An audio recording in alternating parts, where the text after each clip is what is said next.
Welcome to TYTSports, Francis Maxwell here. 5 questions, 5 minutes, let's get to it. Number 1, does money buy titles? Does vodka get you drunk?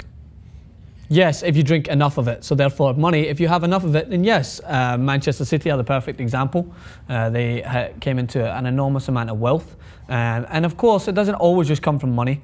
I've said this before, you can have a substantial amount of money, but you have to manage it well and buy the right players. Manchester City absolutely done that. Chelsea, when they got their wealth, done it great with the managerial guidance from Jose Mourinho in his first campaign at Chelsea. PSG, a lot of money in France now, and Real Madrid and Barcelona have kind of always had that wealth. People try to say that Real Madrid have more money than Barcelona. When you look at both teams' signings, they seem to have no problem in the wealth department. It's like comparing a Bentley to a Mercedes-Benz. I mean, it's a good car no matter what. It's a good team. You can sign an enormous amount of players at that value. So yes, money does definitely buy titles within the management that is in charge of this. So yes, good question. Next one.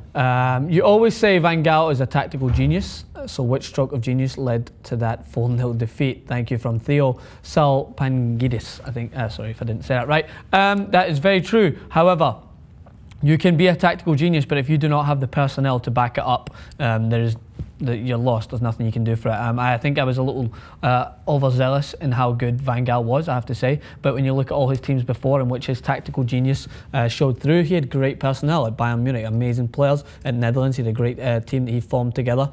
But at Manchester United, I don't know what's going on at the board, but in terms of signings, they haven't done what they have to do to bring in the personnel. So even though his tactical genius is being scrutinised, you can't scrutinise it too much because the personnel is not there. Di Maria is a good signing. They need more centre players. I sound like a broken record, keep saying it. They need centre defender, centre midfielder. Next question. Will Real Madrid miss Di Maria, or will Di Maria miss Real Madrid more? A bit of both, I think. Di Maria seemed to fit in very well from what I've seen last year in the way he plays at Real Madrid. I can't say that he was always that sort of star talent that they had. I mean, how can you be a star talent when you have Ronaldo and Gareth Bale coming in there, record signings?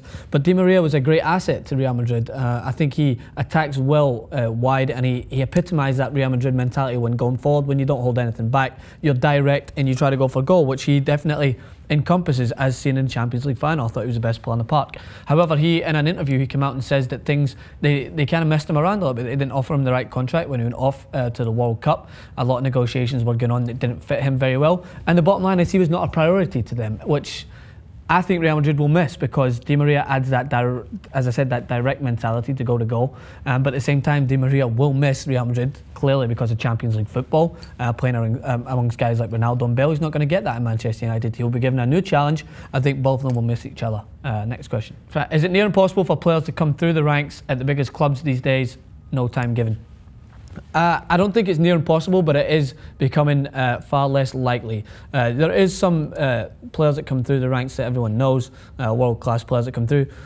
Jack Wilshere's one that I like to talk about at Arsenal. He came straight through, I think, from the age of 9, right through the academy ranks, and he managed to break his way into Arsenal. This kind of links into the question before about money. With money becoming such a predominant factor in the game, which it has been for many years now, it's hard for teams to focus much on development as much as they want to buy players and win titles, as Manchester City emphasise. And it's no disregard to them. If you've got the money to buy players that are already world class, and most people are going to do it. Fans want titles.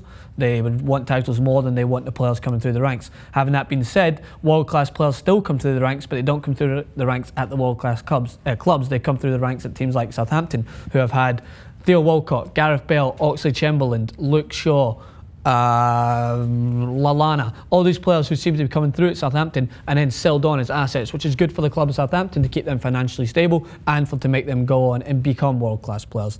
So there's your question answered. Next one.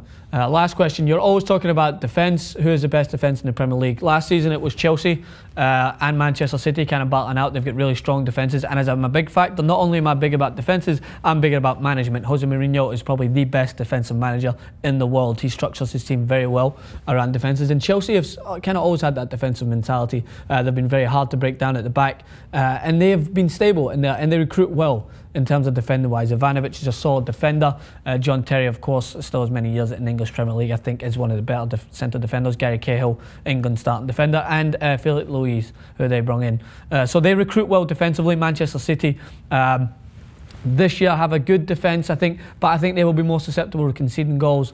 With a new centre-back coming in, it'll be interesting to see how it works. But Vincent Kompany, when he plays, they're a lot stronger, but when he doesn't, they seem to concede a lot more goals. So defence is definitely between Chelsea and Man City. I'd favour Chelsea this year. That was your questions. Thank you again. We're going to keep bringing you this segment. It's great to answer and give you guys feedback. Great questions, of course. And make sure to check out our website, TYTSports Online, and stay tuned.